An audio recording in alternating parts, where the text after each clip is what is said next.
Bonsoir à toutes et à tous, heureux de vous retrouver pour la tranche info en direct sur votre antenne Canal 10 Télévision qui débute sans plus tarder avec Info 10, le journal local et régional.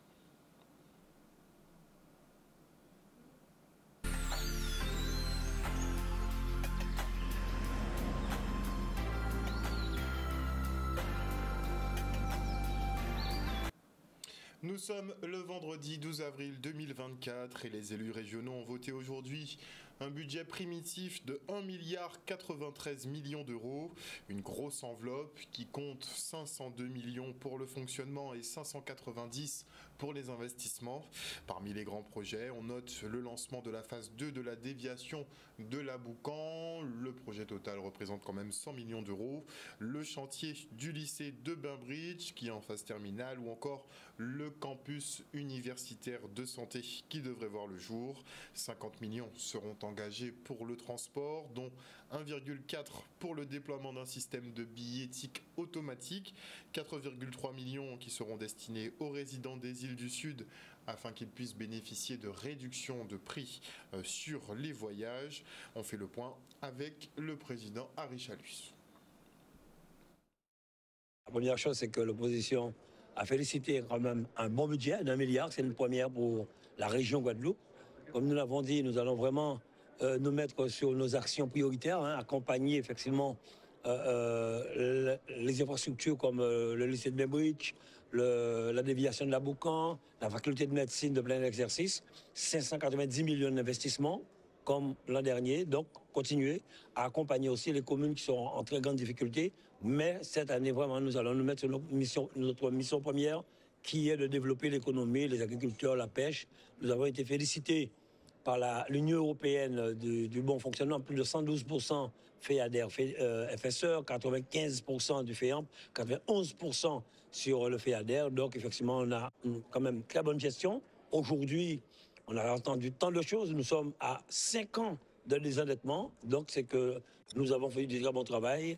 Et malgré la conjoncture économique et les pieds de Damoclès qui pèsent sur la collectivité, je tiens à féliciter le personnel régional, le travail réalisé. Nous avons fait beaucoup d'économies. Si nous sommes redescendus à 5 ans de désendettement, c'est que malgré les difficultés financières, nous avons pu gérer vraiment. On n'a pas été équilibriste quand même, mais nous avons bien consommé les fonds européens et nous espérons continuer à développer la Guadeloupe malgré ce qu'on entend. C'est vrai, dès qu'il y a quelque chose qui ne va pas, tout de suite les gens le disent. Mais tout ce qui va bien, on n'aime pas en parler et c'est dommage. Mais nous sommes fiers et contents de ce que nous avons fait en 2023, 2024, année d'inauguration de gros chantiers, que de chantiers qui dépassent les 5 millions. Donc nous sommes vraiment fiers des équipements mis à la disposition des Guadeloupéens, des fonds européens, l'accompagnement de l'économie du pays, la création d'emplois, la création d'entreprises par nos jeunes, le travail fait par le PAGE. Je ne peux être que satisfait. De la ville de Petit-Bourg, où l'ensemble des points à l'ordre du jour ont été votés à l'unanimité dans la joie et la gaieté. Et on compte effectivement parmi les points importants le vote du budget de 40 millions d'euros pour le fonctionnement et 7,5 millions pour l'investissement. Regardez. Alors c'était un conseil municipal très animé avec beaucoup de gaieté, comme vous le constatez. Un conseil municipal, nous avons voté comme d'habitude tous nos points à l'unanimité. Il s'agissait pour nous ce soir de voter particulièrement le budget de la ville, 40 millions en fonctionnement et 7,5 millions en investissant. Pourquoi? Parce que nous avons encore à investir sur ce territoire-là qui est en plein développement. Donc 7,5 millions pour notre investissement, c'est important pour nous de poursuivre un aménagement qui est à la fois à l'intérieur des terres, mais aussi sur le littoral, poursuivre l'amélioration du cadre de vie, notamment dans le bourg, créer des espaces nouveaux pour qu'il y ait des activités économiques sur notre territoire, mais surtout faire de sorte que nos populations trouvent des espaces de loisirs et des espaces d'activité économique. Nous allons aussi investir dans le milieu social, dans le domaine social, pour la jeunesse, pour aussi nos enfants, avec un village de la parentalité, un village de la famille, une maison de la parentalité et bien sûr nous allons aussi investir pour pouvoir réaliser des crèches avec des partenaires, mais aussi la ville prendra l'initiative notamment sur la Pointe-à-Bacchus. Voilà donc tant de projets que nous défendons et aujourd'hui il s'agissait pour nous d'adopter ce budget pour nous donner les moyens de faire ce que nous disons.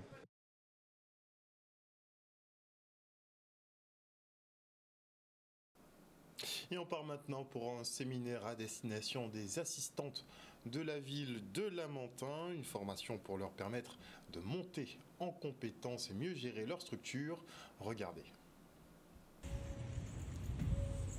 Nous sommes à la médiathèque de Lamentin aujourd'hui parce que dans le cadre de l'amélioration des compétences des agents, nous avons entamé tout un circuit de formation et d'ateliers pour pouvoir permettre au personnel d'acquérir de nouvelles compétences et de les conforter pour qu'ils développent leur employabilité. On a remarqué depuis quelques années que les directeurs, les chefs de service ne sont pas seuls dans leur mission et qu'il est important qu'ils soient secondés par des personnes qui s'appellent des assistantes ou des secrétaires de direction. Et très souvent, elles jouent un rôle qui est très important, mais qui c'est inconscient au niveau de leur chef de service. Et ils sont à la disposition au service de leur chef et c'est grâce à eux, grâce à elles surtout, que le chef peut pouvoir réussir et atteindre ses objectifs. Donc ma mission aujourd'hui, c'est de les mettre en face de leurs responsabilités, savoir s'affirmer dans leur métier, aimer leur métier et surtout supporter les sautes d'humeur du chef. En étant secrétaire ou assistante, mais on a des objectifs, on a un avenir à préparer. Donc, du coup, comme on a toujours fait des séminaires pour les encadrants, donc j'ai pris la décision qu'on aurait pu faire aussi pour les assistantes, puisque c'est elles qui sont les piliers des services. Donc du coup, cette idée m'est venue par rapport à ça. Et grâce à mes collègues, on a pu pouvoir effectuer cette journée. Donc aujourd'hui, la journée est consacrée aux secrétaires et aux assistantes qui sont réunis ce matin et cet après-midi avec 3 intervenants qui vont les accompagner sur cette montée en compétences. C'est une bonne idée, une bonne action aussi menée par la collectivité. Ça nous permet de nous retrouver en tant qu'assistante aussi, de connaître les collègues et aussi savoir en fait quelles sont nos qualités de vie et les bonnes conditions à réaliser lors de notre travail. Au niveau des compétences, on a tous des compétences, donc c'est un plus qu'on va leur apporter par rapport à ce séminaire, des idées. Échanger leur expérience, leur changer, pas de mentalité, mais avoir une ouverture d'esprit sur ce métier et pouvoir évoluer plus tard. Les agents du conseil départemental, eux, ont été récompensés aujourd'hui. Une manière de dire merci à ceux qui accompagnent les publics en difficulté. Le reportage. Le département, c'est une collectivité de toutes les solidarités. Donc dites-vous bien que nos agents, ils interviennent pour accompagner ceux qui sont en souffrance, ceux qui sont dans leurs besoins, pour leur apporter une réponse. Donc cela doit être honoré, cela doit être reconnu.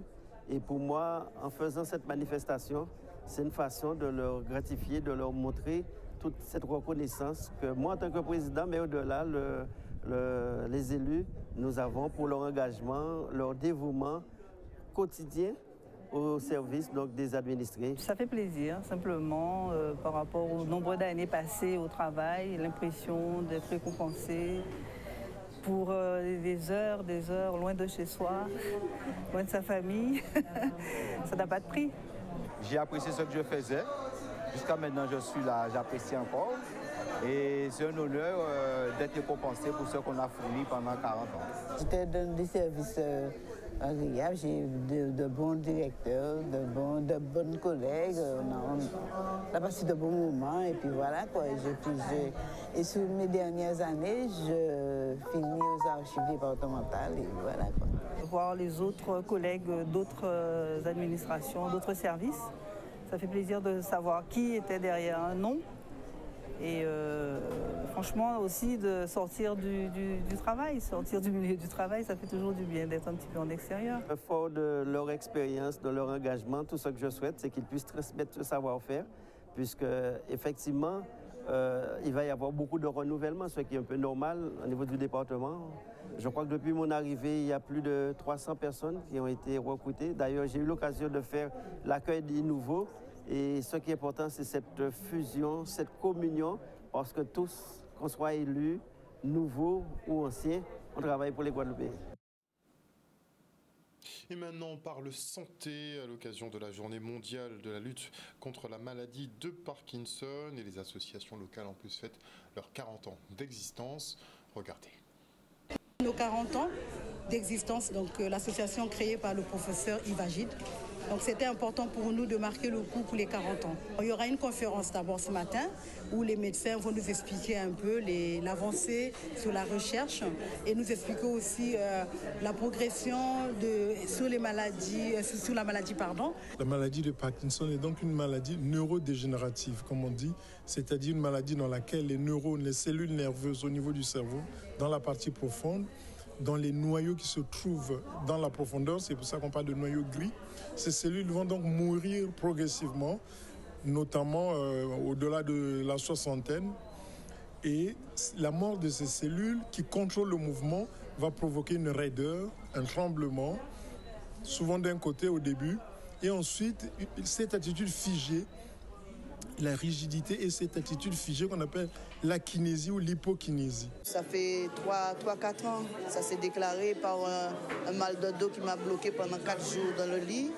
Et c'est à ce moment-là que j'ai voulu faire un bilan à la clinique et j'ai vu un neurologue qui a déclaré que j'avais la maladie. Au quotidien, on est très fatigué, on est toujours fatigué. Il y a des moments quand on se réveille le matin, ça va, mais 2 heures après, si on a pris le balai, on a fait du ménage. Là, pour le ménage, moi, j'arrive pas trop parce que c'est très, très fatigant.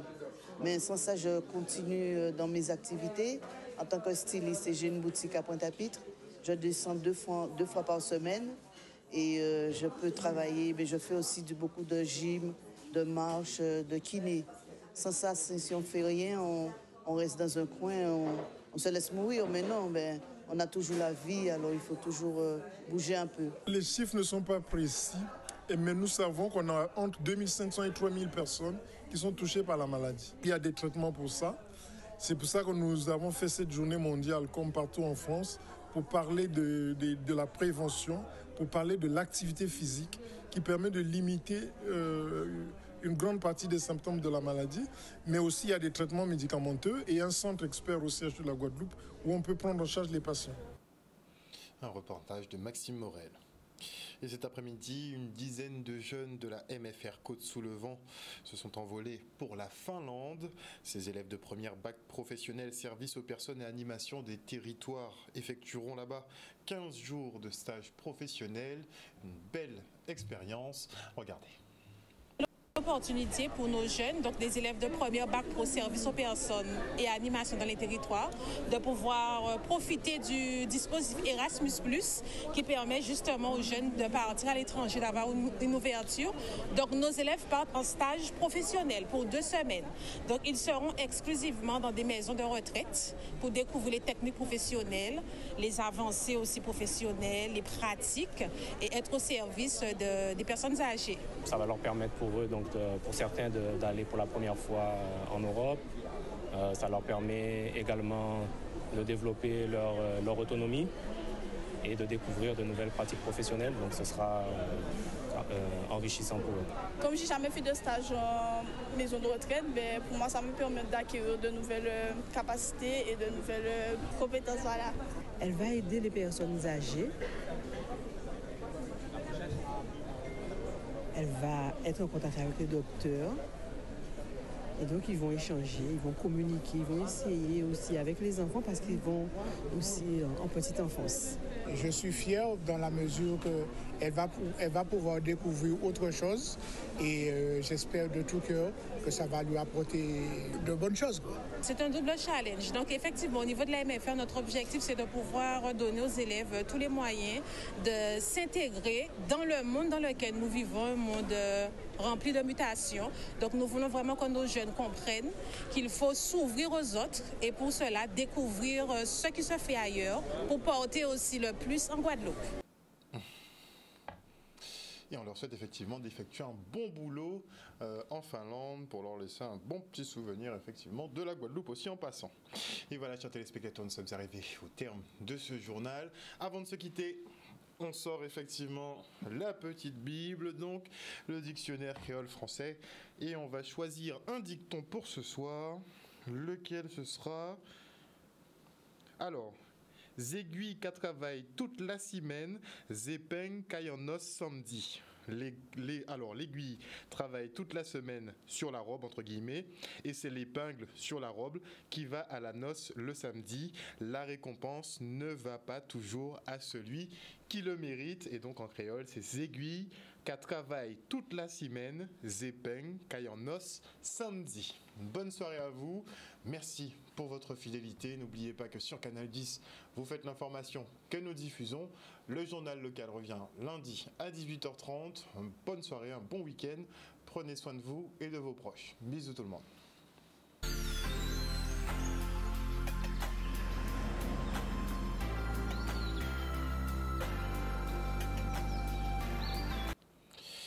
À venir sur Canal 10, eh bien Sport 10, vous retrouverez Séverine Méridan et Richard Etienne pour toute l'actualité sportive du département, mais pas que, puisqu'ils recevront aussi aujourd'hui notre Monsieur Nautisme, Vincent de Russie, qui parlera de la traversée de Kenny Piprol pour Belle-Île-en-Mer, Marie-Galante. Ils vont faire un petit point notamment là-dessus. Et donnez-moi 2 petites secondes, j'avais oublié un peu d'ouvrir l'appli. Je vais voir si ça passe ou pas, si j'ai le temps ou pas. Attendez 2 secondes. Alors, bonsoir à Maggie, bisous Maggie, bonsoir à Moïse Tézénas, bonsoir à Ghislaine Khalil, bonsoir à Marie Rutil, bonsoir à Marie-Hélène Borès, bonsoir à Lee Féline et bonsoir à Moïse Caramel. Désolé, j'ai ouvert l'application assez tard. On se retrouve lundi.